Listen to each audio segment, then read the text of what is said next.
Good afternoon, everyone. My name is Daniel Pfeiffer. I'm the Social Sciences Editor at Choice and the editor of LibTech Insights. On behalf of Choice and LibTech Insights, I'd like to welcome you to today's program, Equipping Librarians with AI, New Tools to Enhance Workflows.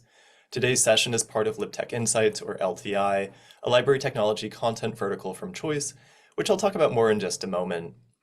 Before we get started, I'd like to point out a few features of the webinar software.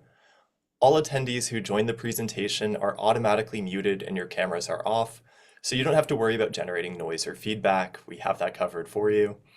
In the main area of the screen, you can follow along with the presentation materials.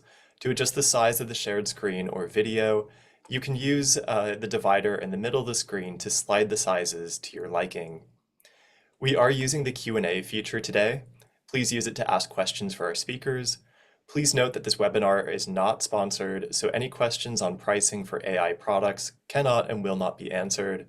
We do expect many questions and we likely won't be able to get to all of them, so we do apologize for that in advance. That being said, we will try to get to as many of them as we have time for at the end of the presentation, so please type your questions into the Q&A module as they occur to you. You can also use the upvote feature to highlight questions that you would like to see addressed. Also, there is a closed captioning available for today's session. To toggle the automated captions on or off, please use the CC button at the bottom panel of your screen. Please note that we are recording today's program, and everyone who registered will receive a follow-up email with the link to the recording, as well as the presentation materials. Before we jump into the presentation, I do want to talk to you a little bit about LTI. So LibTech Insights, or LTI, is a content vertical from Choice that examines the day-to-day impact of library and education technology on academic librarians, researchers, and students.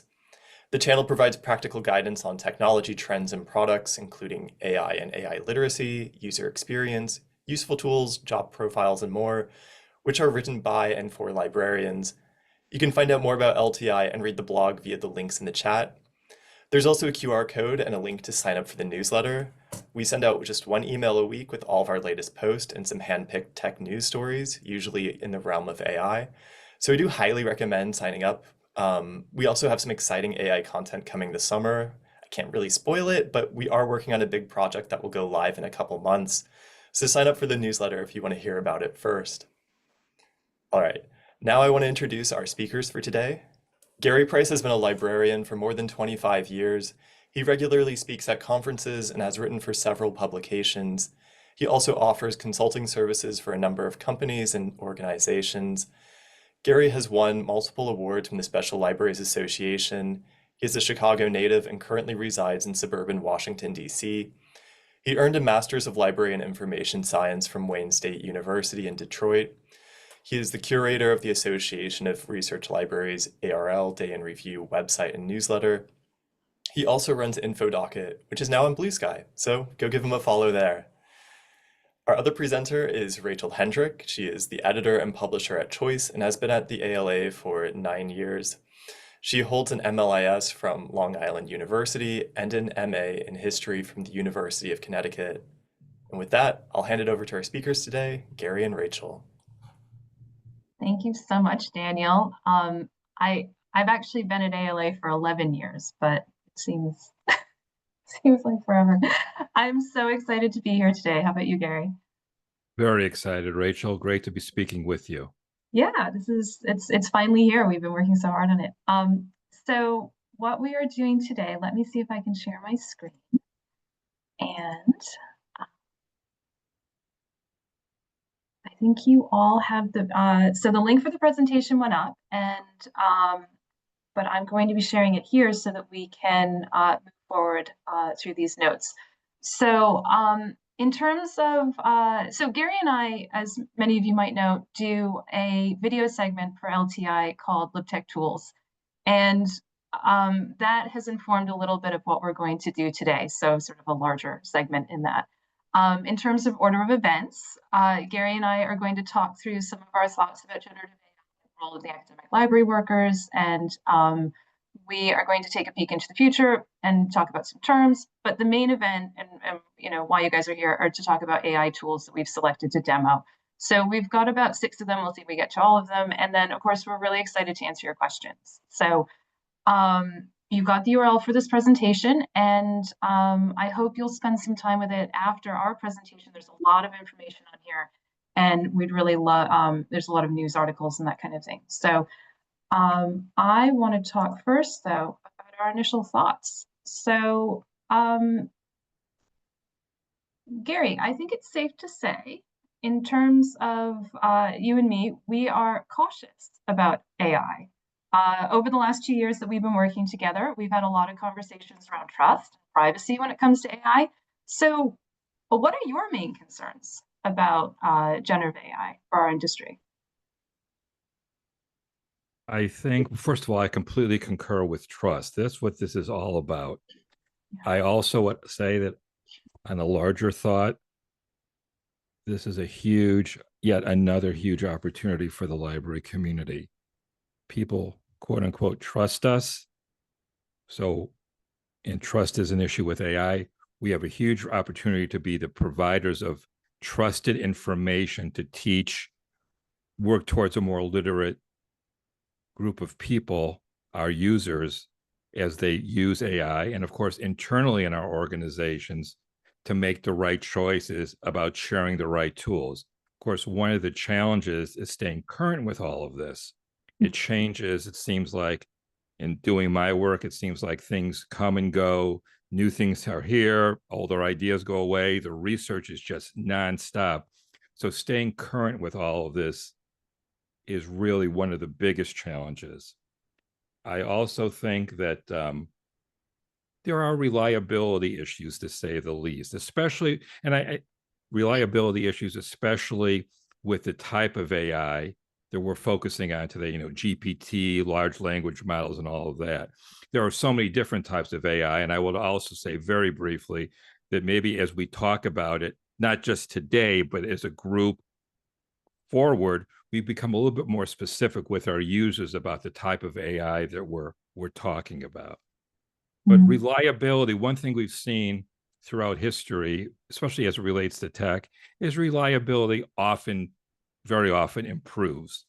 And for those, Rachel, as you know, I'm a huge aviation geek.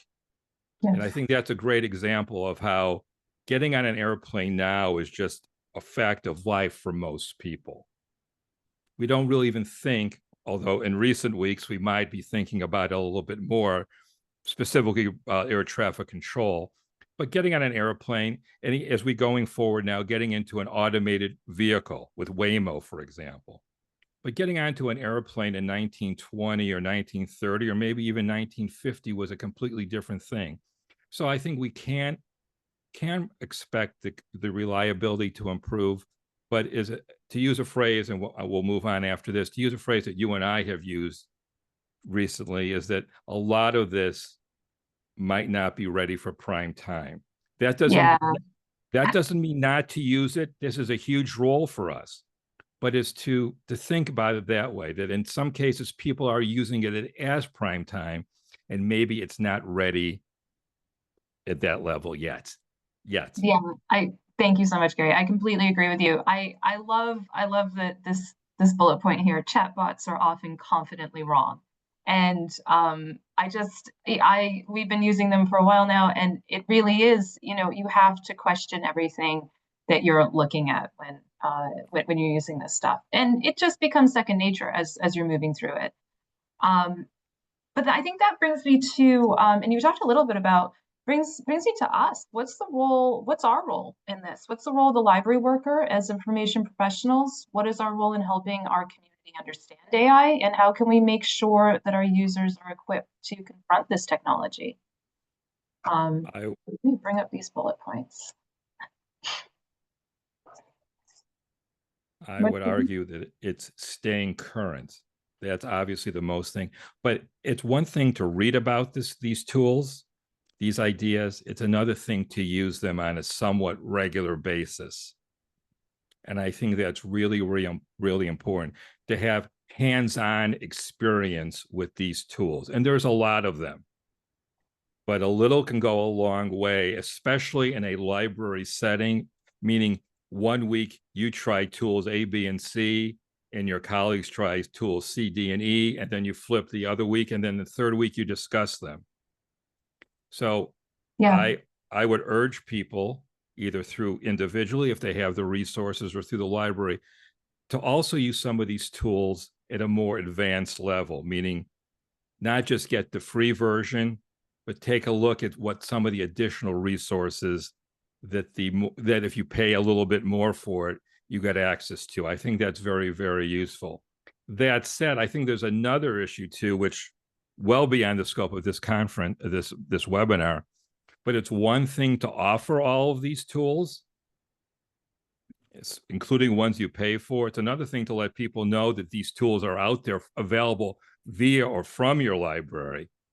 We've seen this throughout the years. We have all these incredible resources to offer, AI and much more, but it's been my experience that a lot of people who have access to them through a public library, through a university library, don't know that these tools exist in the first place, let alone their tax dollars or their tuition dollars are going to pay for them. Yeah, there is a marketing component in this for libraries to make sure that the patrons know that things are available to them. I think also, and maybe we'll talk about a little bit more of this later, is understanding that there's the right tool for the right job. That there's Absolutely. a lot of these things, and we're going to talk about that in our tools. But you know, I never use ChatGPT just, you know, online. I use the engine for a lot of other stuff, but that is probably the worst tool for academic research and workflows that I've ever seen.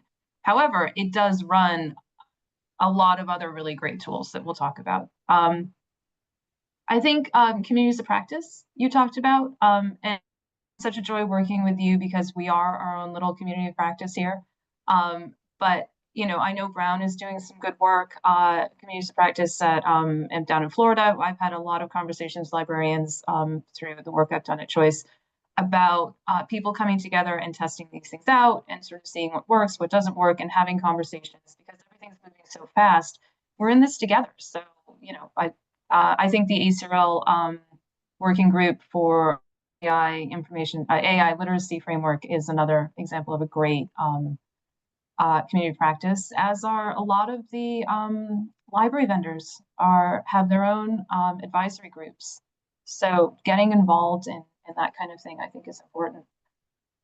Can I make one other comment? Please do. Just as it's a bullet point, and that is the whole, and we could do many webinars and many more after that on prompt engineering or whatever you want to call it these days. Yes. I think that's vital.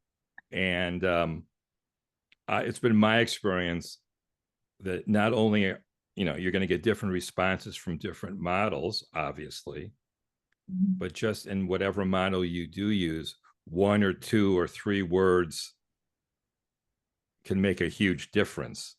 So again, it's experimenting. It's experimenting with different models and seeing what works best, and constantly, because you know these models are constantly being tweaked and they're developing, and that's why.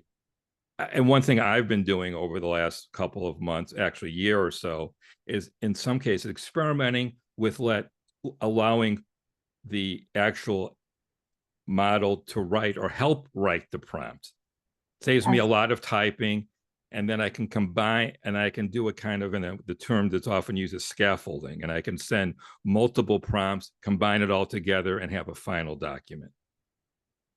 Yeah, prompt engineering has been difficult for me to sort of get my head around the kind of question you need to write. So I love this trick of yours, using something like ChatGPT to write a prompt that goes into a larger, more specialized engine, or just using that same engine twice to write the prompt and then answer the question. Right. So it seems to me that the rate of technological change is exponential. And this is not a new idea, but what sort of development should we be keeping tabs on, do you think? What's coming forward? I've started running some small language models on my own computer. I think the results are, and remember, even though the results, like as we said earlier, the results might be poor today, yes, they could be great tomorrow or a month from now. Gary, can you tell me what a small language model is? Well, not as large as a large language model, and something that at least at this point, they could also be subject specific, maybe might have I think we're going to see more of that. But it's able, you can actually run them on your own. You can run them even on a simple, Apple computer. Mm-hmm. Again, that's another webinar or several.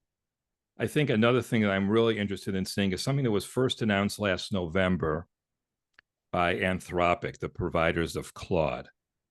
Mm-hmm. And that is what's being called Model Context Protocol. It is already allowing different databases to be easily connected together into a specific model. So you can have all sorts of outside things. And of course, you can do that already, but having a protocol, having a set of standards in place could make it easier. Of course, there's two variables here, or several, but two of them being, does the protocol actually work? Does it work well? And even more importantly, or equally importantly, is will people actually adopt it? We've seen some early adopters in the last couple of months, and I believe it was just this week or last week that Microsoft has said that they're going to start using it. But I see a day where different database providers can have easily hook in to different models and do it in a very easy manner using something like Model Context Protocol. I would absolutely say that the jury is out. Will this work in terms of will people adopt it and will it work technically? I think that's a little bit less of an issue, but I think that's something I'm looking to see what happens over the next year or two. Well, and that brings us to multi-agent AI, right? Which is that allows this MCP allows a multi-agent AI to access different LLMs and different products and bring all of that together, which we can talk about in ISI in a second. Oh, in fact, we'll talk about ISI. It's not queued up, but I've been enjoying playing with it. I think the other thing to watch for is partnerships between large library vendors and AI startups. So Wiley had some news the last couple of weeks. They're now working, I believe, with it's on our list here. They're working with Anthropic or they're working with Perplexity, and what you're Perplexity. specifically referring to is Perplexity, and that is they've made a well, actually, it's Perplexity they made a deal with. Mm-hmm. And they also made a deal to create some special tools with Amazon Web Services. Oh, right.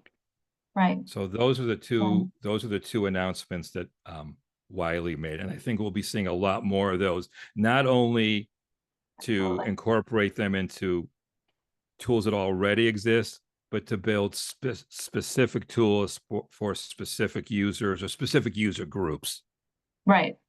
And a lot of times I've noticed when I click into a new tool that you shared with me, that it says at the bottom, we're partnering, and then it's got all the universities sort of scrolling by. So I think that there are a couple of different ways that libraries and universities are partnering with these startups. And it's exciting. So there are a lot of terms around AI, as you and I know. It's a whole new way of talking, a lot of vocabulary. But my new favorite is SLOP, so AI SLOP, which has replaced my old favorite, which is RAG, Retrieval Augmented Generation. So I want to talk about multi-agent AI, but what is your favorite term? I enjoy AI SLOP as well.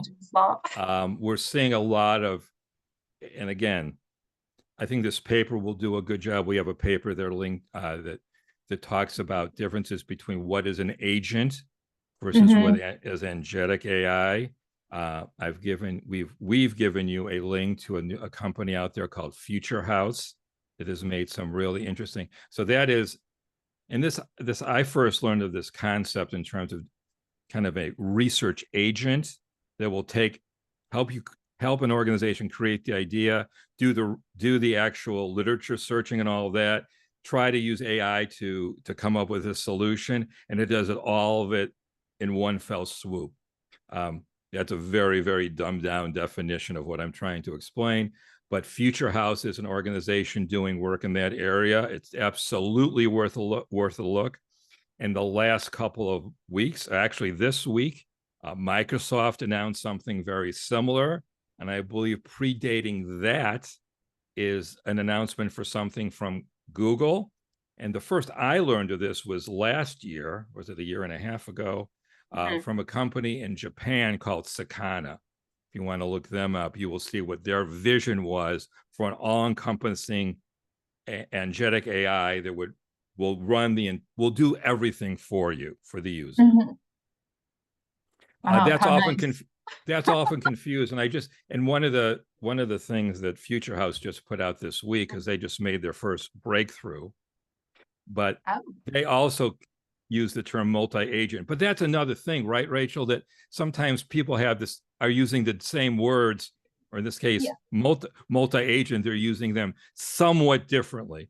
And I know you wanted to talk about ITHI.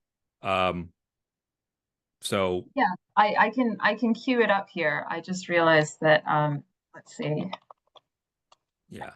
It's while you're doing that, I can tell you this is from a sole proprietor. He's a former Apple guy, a former LinkedIn guy, and we have on the page think Dogpile. For those of you who have been doing web search from the early days, remember Dogpile, where it would farm out your query to multiple search tools. This is pre-Google, of course. This is the same idea. If you might have saw a moment ago, it's sending your prompt to multiple search tools, brings all the results back, use their behind the scenes stuff, and comes up with in terms of aesthetics, a very nice looking result. And this is the kind of, my advice for anyone getting into AI is play with it. So I cannot recommend this as a scholarly tool. Like this is not what we're doing here. It's an example of a multi-agent tool, and I don't ask it any serious questions, because as you can see, the answers are coming from Reddit. So I've often said that AI is only as good as Reddit. So I think ITHI is a good example of that. And that's funny that you mentioned Reddit, because further down on the page, we've provided you a link to an article that quotes the CEO of Reddit saying that AI SLOP, this is from the CEO, he is concerned about AI SLOP infiltrating the entire Reddit network. Yeah. Yes, well, I can tell you it already has that. So anyway, but it's fun to ask these kinds of questions. How do you create compelling characters? Like how is it done? So this is not a factual thing, and then it's just beautifully presented, as you said. It's just their highlights, and what go ahead, please. No, I believe when you and I were looking at this a few days ago, it was bringing in some images. I don't know if they're further down. It brought in a video. So again, as Rachel said a moment ago, we're sharing this not so much for what it looks like now or what it offers now, but again, more about the concept. Yes. And it's a way to have fun. So this is great. It's offering video, So yeah, ITHI is my new favorite, and I am just really excited about asking it questions that are need no factual answers, because I would not trust it on any facts. So, well, I'd like to talk about our tools. So, ITHI aside, and I want to be clear that we've got ITHI down here. Oh, I didn't link it. I'll do that later. Sorry, everyone. So we've got some rules, right? We've got some considerations, and that is the first, the right tool for the right task. And it reminds me of reference books. You and I have had this conversation a couple times over the last week. You can't look up. You can't expect ChatGPT to give you the right facts. It can't do math. But there are good tools. There are good tools with good rags. So, and this one's yours, about spending a little money. Can you sort of talk about that? Right. As I said a moment ago, a lot of the stuff is free, and you get something for free. Almost everybody offers a lot for free. But as I said a little while ago, if you have the means, either as a group or individually to try, to try some of these. And what I try to do is spend a small amount of money every month and kind of vary what I'm trying. There are a few I pay for every month, but other ones I will try. And I like to see what they have to offer and how it's different than what the free version is. Now, of course, I am not spending, I don't know if any of you heard earlier this week, Google announced a new, I think they're calling it AI Ultra package. You get actually access to all their latest models. You could upload more, all of that, but it's $200 or $250 a month. No, I am not trying that. But, for $20 a month for a few of these tools, that's the level that I'm purchasing them at. I think it's very, very informative and interesting and maybe even useful to see what some of these tools offer at a more advanced level. So I pay for 3 or 4 of them a month. And I encourage all of you to do that if you have the means to do that. Yeah, even just for a couple of months, you get extra features. You sometimes, you can save more documents, these kinds of things. I'm going to have you speak to number 3 because you've explained it a couple of times. No, this is just about this entire thing, whether it be the actual results, meaning the variable, when you get a response, there are so many variables in creating the response, the actual words you use in the prompt, the underlying knowledge of the database. So I just was getting into using AI today in the way that we're talking about it right now, Rachel. There are just so many different variables. And I've kind of mentioned some of these already. There's the time to discover the tool. And then is there a cost? And then if you are paying for some of these tools and you're offering them as a service to your users, is it worth spending the money to use them if you're not doing the publicity? Which again, publicity in tools is not for sure related to AI. It's related to everything and goes back forever. Then the time it takes to do the training. It's one thing to buy a tool. It's another thing to know how to use it at a more advanced level, especially if you're going to be sharing this tool with your users. And as we've now said a couple of times, there's issues with keeping yourselves updated on the latest about how a tool works, either through official channels or just by reading a lot of what people who are using it are finding when they're using it. And there's many other factors. If it's a RAG situation, what are the underlying databases that it's tapping? Yeah. Can you control any of that? For example, with Perplexity, buried in the settings is the ability to not search the web, but to search academic databases. So it will trigger semantics. You can trigger Semantic Scholar, PubMed, the archive. And then, of course, as we've said from the very outset, all of this is great, but if you're going to spend all this time to do it, and then you still need to go back and verify the result, verify the response for something factual, that also is a variable. And do people know? We know to do that, but do other people know to do that? And over the past week, we've seen some examples where people have not done that. And then, of course, all that is the trust factor, which we began our conversation with. Yeah, absolutely. And so let's look at some. We've got the Get Out and Play with AI. So encourage you to sort of click into these. But I think the first one we're going to look at, I particularly like Chatbot Arena. It's and we've done a video on that. But let's talk about Notebook LM because this is super powerful. It is, and I would have to say ever since, I can't even remember how long this has been around. It's a year or so. Of all of the tools that have made it into the mainstream beyond the ChatGPT, it's funny, Google took 10 years to become a verb. You Google it. I would say it's going to take even less time, amazingly, for ChatGPT to be a verb. I think it already probably is. I don't know if you ChatGPT it, but we're getting close to people saying that.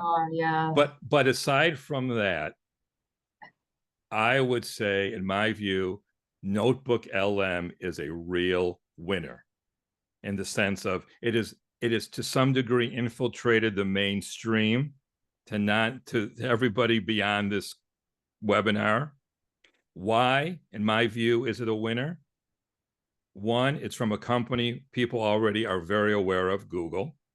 Two, most people, or a lot of people, have Google accounts already, which gets you into it, so there's no additional sign up needed.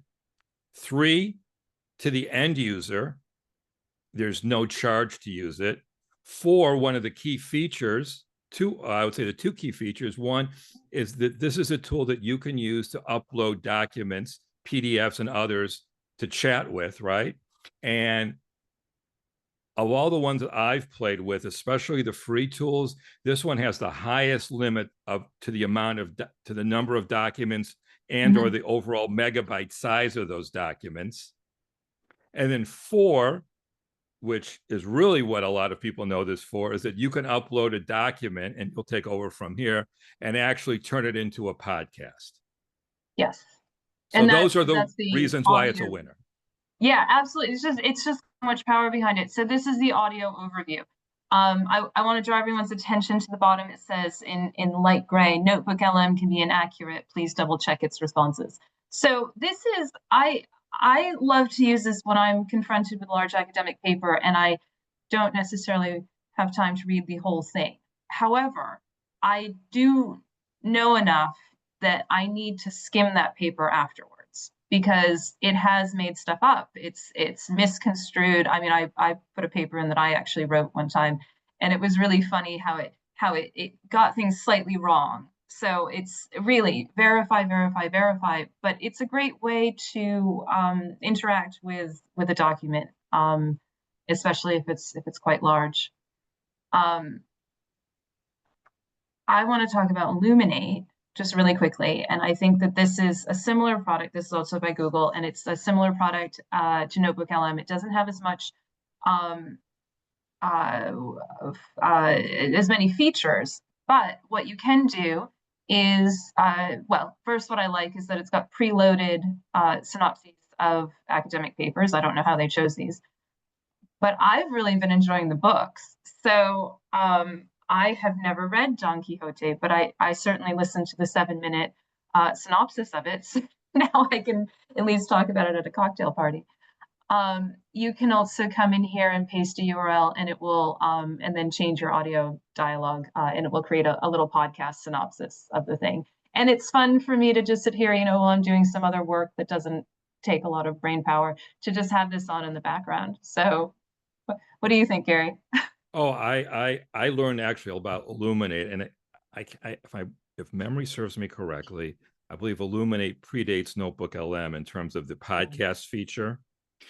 And when I first learned about Illuminate, it was really touted as a tool for academic papers, to actually get a podcast version of an academic paper. I love the idea that you can define your audio dialogue, casual, formal, guided. I believe also if you go to upload a document, you right in that window, right, Rachel, you can actually search for a topic. In this case, it is. Oh, no, sorry, it's generate. Yeah. Right. So if you type in, AI, hallucinations, you will get a list of papers from the archive preprint server about that, and create a podcast that way. I don't think it's a stretch that either Notebook LM and or Illuminate will eventually allow you to do what you just said, ease of use with Google Scholar. Yes. Or you can just, so if it's obviously it's not a preprint from archive you want, you can just drop in 3 or 4 academic papers and go that way. Yeah, it's really a lot of fun. Almo Trace. This is Allen Institute AI, Allen Artificial Institute. How do you say it? Allen Artificial Intelligence Institute. It's Paul Allen, one of the co-founders, the late Paul Allen, one of the co-founders of Google. And we've listed on the page for you a series of tools from Allen. I think they're doing incredible work. They have their own academic chatbot. This is something that they've got a paper finder. They make all of their code open. So remember, with a service like this versus other models like an OpenAI, like a Google, transparency, which is another webinar podcast topic, is also an issue. Here, the transparency is absolutely increased. One of the cool features, again, in terms of just what's interesting to see is that they now, in the last month or so, introduced a feature called OMO, which is the model's name, trace. So you run your prompt, you get your response, and as Rachel is showing you here, it will highlight where you can highlight where specific facts are coming from. And then on the right side of the screen, you can actually go down to the source document of where that fact or assertion came from.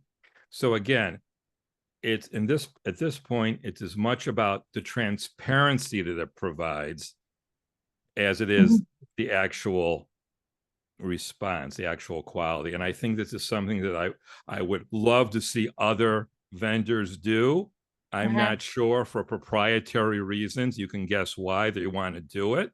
They will do it, but it's really interesting to see how OMO allows you to do some tracing of the underlying document from their scrape of the web. And to be clear, this is, you know, a lot of times you get citations, and that's citations from the RAG. So that's citations that the LLM is picking up from the data set that it's using to generate. This is not, as far as I understand, using a RAG, that these are training documents. And that is an insight into the actual LLM, the OMO LLM, that I've never seen before. So I think just from an information literacy point of view, it's like, this is how it was, like, it's really cool. It's to see how it was trained. And that's a great point about this is the actual training, what it knows.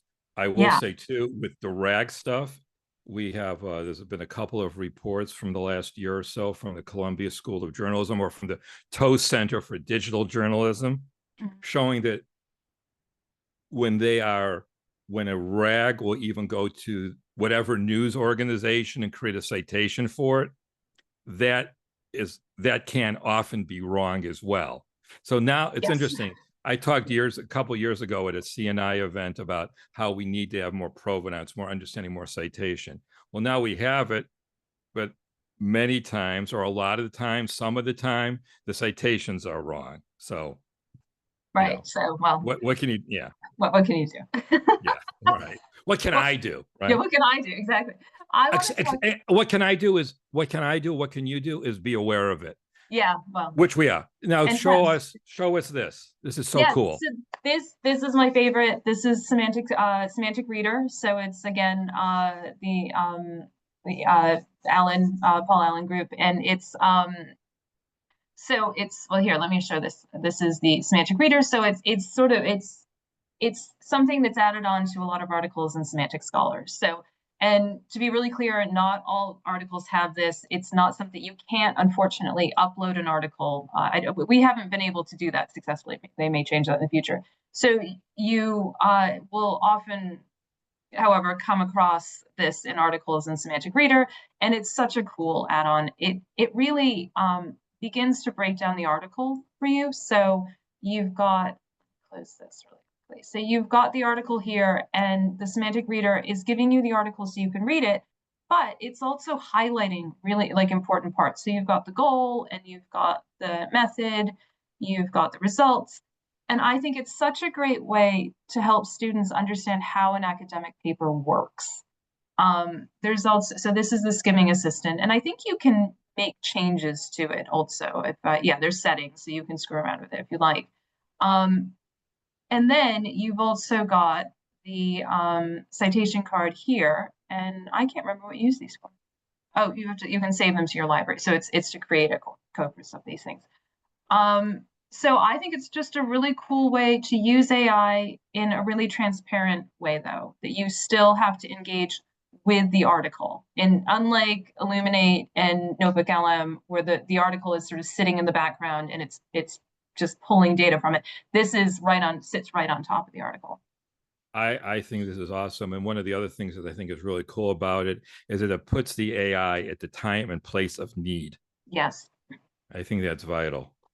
Yeah, I really like it. Well, Gary, this is yours. This is an amazing thing. Oh, and also we should talk about Notion and our webpage. I forgot to talk about that. So Right. All of this is built on our webpage for today that you have access to is built using a CMS called Notion that I've started using a couple of years ago. And in addition to my subscription to Notion, I pay for access to their AI, which is, they added some new features. It's a combination of OpenAI and of Anthropic Claude. I am, for ARL Day in Review, for InfoDOCKET, and for my work with LTI, I'm just coming across all sorts of what I hopefully interesting and useful AI articles. I wanted all of them in one place, just because I can't remember every one, and I need to have an opportunity to get back to them. So I created this table, which you now have access to. So as I find new things, they get added here. What's interesting here is that for me, it's a sandbox. It's to see how well the AI works in a real world situation. Every one of those columns, you see LCSH, elevator pitch, 100-word summary, library angle, all those prompts, all those columns are created via prompts that I have built into this Notion table.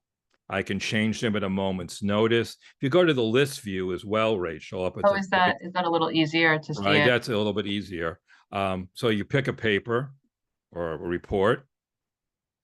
And what's also interesting for me is not only see how well it works, but probably equally and more interesting to me is how well it doesn't work.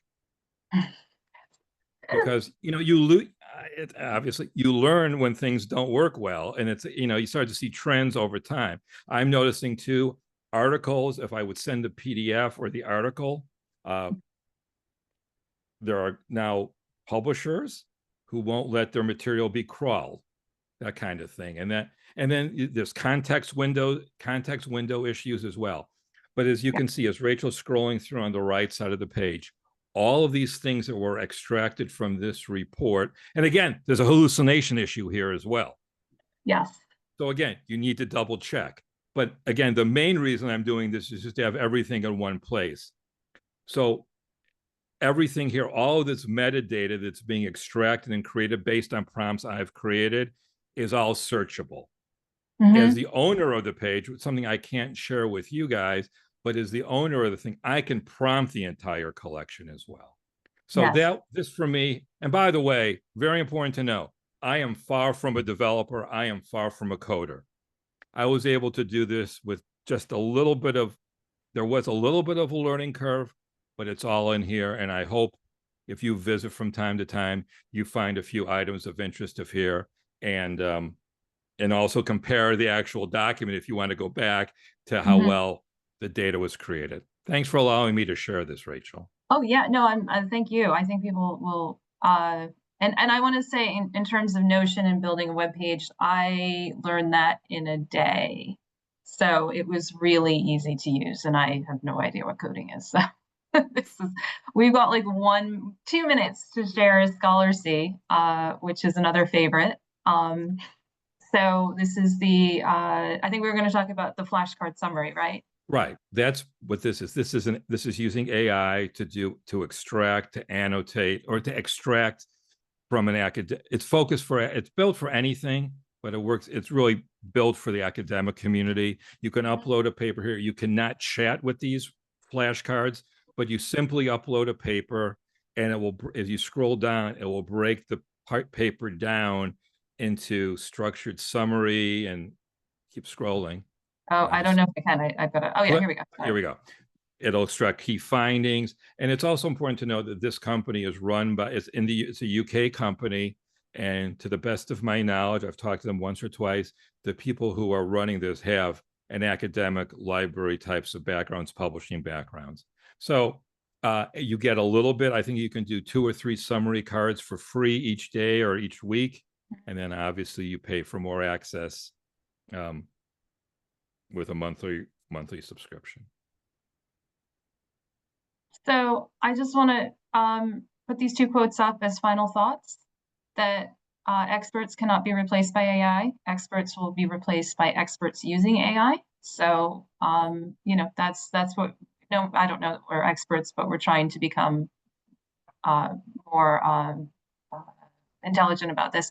And then I love this. Artificial intelligence is an inherently anthropomorphizing term. So I'm really watching myself when I talk about this stuff, when I say it's lying to me, when I say it's hallucinating. These are human terms. And AI is something that we invented. It's not a human. So it's not really intelligent in the way we are. And I think that kind of sort of brings my heart rate down a little bit when you know, it has to work for me. So I'm the human in the room.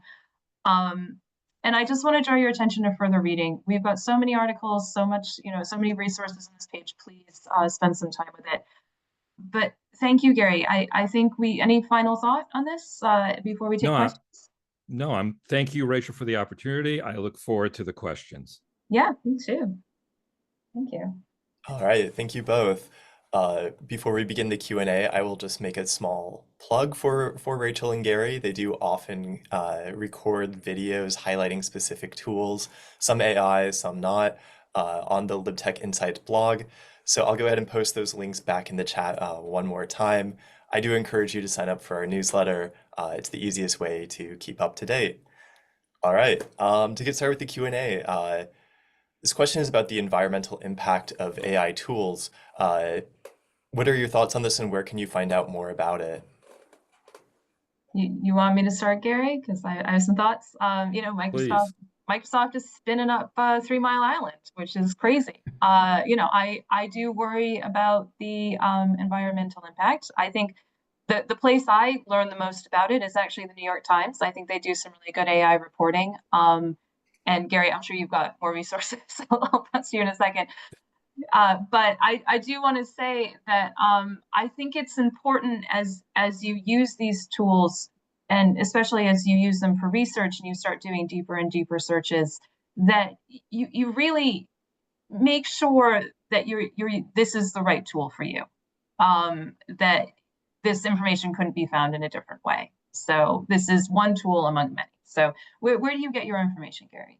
Well, I will say that this week, first of all, I do not worry. You shouldn't use ChatGPT. You shouldn't use this. Do I worry every time I send a prompt to one of them? No, but that doesn't mean that it's not an issue of concern, because even the people who, like me, who don't worry, it is an issue of concern, especially as these tools get more sophisticated. Now, hopefully there'll be, you know, energy saving ways of doing that. But I will say that this week, it was Monday, and to the best of my recollection, is on the Notion page, there was a series of 7 articles, or a package, to use the journalism term. There was a package of 7 articles from MIT Technology Review to talk about everything that you might want to know about this. Some original reporting, some new ways of measuring it. So I encourage all of you to take a look at that, and we'll double check if that package is not on the page already, we will add it to the set of resources. But it is an issue of concern, but that should not hinder you. It doesn't hinder me. I can only speak for myself from using these tools. All right. This question comes up in a variety of different forms, but basically, can you speak on the copyright implications of these AI PDF readers? As many of these AI tools would likely use the PDF uploads for training purposes, would this violate copyright, especially within the context of academic journal articles? Rachel, you handle that one. I'll chime in, but you're the publisher. Yeah, I'm very happy to. Yeah, so I think about that a lot, and I think it's important to read the fine print before you start using these what am I trying to say? These readers for things that are have a more stringent copyright than a CC BY copyright. So a lot of the stuff we've shown you today is open access. And I would encourage you to use open access stuff in these. I certainly would not upload a current or a current academic book. So I think you do have to assume that all the tools, especially the free tools, are using this as training, as the question is asked, as stated. And so I limit what I upload to open access, because it's already on the web. the scrapers already have access to it. Yeah. I would also say it's now there are some, I know some universities have their sandbox version of the AI, but beyond that, along with the copyright issue, there's also a privacy issue here as well. Yes. And we've seen companies who don't have it, or in the early days at least, say you cannot upload anything for any number of reasons to a public AI for analysis. So beyond the copyright issues that Rachel just spoke about, there is a huge privacy issue. So if there's something that's the least bit private, I would not be uploading that to a GPT for analysis. Absolutely not. That includes my health records. Yeah. That includes very least. It's a good question. All right. Here's a question about students. I'm concerned about students supplanting databases, which we already struggle to get them to use versus just using Google, with LLMs and other AI tools. Any suggestions on how to convince them that these tools should be used with caution? Yeah, I think Gary and I talk about this a lot, and I'm not a professor. Neither of us are. But what I'm hoping we can do as library workers is we can show that the GPTs and this first level free stuff, ChatGPT and whatever it is really not the best tool for the job. I really hope that that through information literacy courses, we can show that there are actually really good tools out there with good data sets. And so just maybe introducing them to the idea of retrieval access generation, which is the RAG, which is the data set that informs the responses the tool gives. Understanding that RAG layer is really important for understanding how the tool is going to give you answers and what kind of answers they're going to give you. And a lot of library vendors are now putting research assistants in their data sets. So in their databases, they're expensive, I know, but maybe, if you can steer them towards that as well, it's hard. It's really hard. So, what's your advice, Gary? You tell me. Well, I guess in the last 72 hours, you can show them what can happen when you don't do it the right way. I mean, I was reading today, some of you might have heard this whole thing with, I live in DC, but I think Daniel mentioned I'm a proud Chicagoan by birth. And there's been a whole story this week about a whole special section that the Chicago Sun-Times published with a summer reading list with books or authors that didn't write the book or books that don't exist. I saw something today. It was done by an intern from some organization. In other words, and I think we actually have a listing in our set of resources.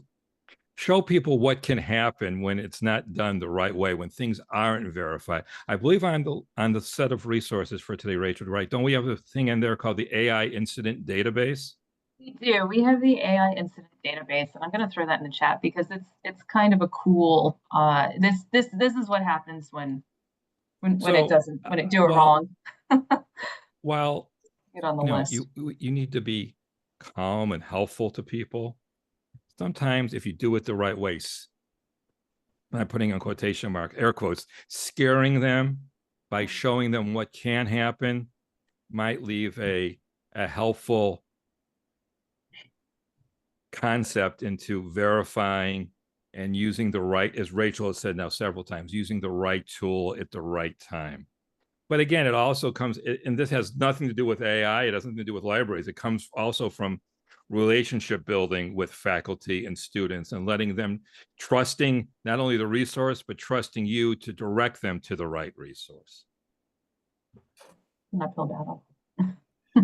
All right. Here's a question about information quality, but also fact checking. So AI is very good at creating a lot of information very quickly, while fact checking information is surprisingly time consuming.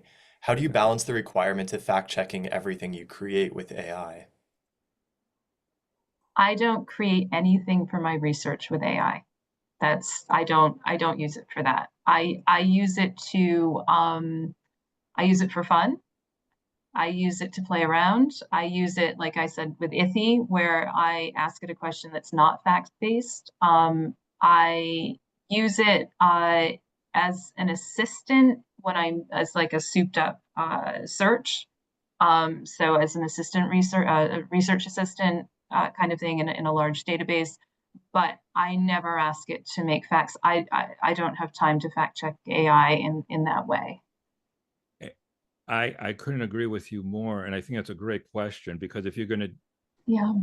not do it the way Rachel said, the way a lot of people do it is for factual information, you're really, and whether you call it not ready for prime time, not trusting, then you're saying, then it's like, well, wait a minute. You're going to spend all this time, or you're going to try to save time by creating a prompt, and then trusting what it gives back to you, and then sharing it. And again, it depends on what you're using it for. But if you're using it for an academic paper, that's going to be great. If you're using it for a slide deck, you're helping your boss set up a slide deck, you're really flirting with disaster there if you don't verify it. Yeah. So if you're going to spend all the time, if you're going to spend the time to get a result using AI, and then have to go verify it, well, why not? Which is what Rachel kind of said.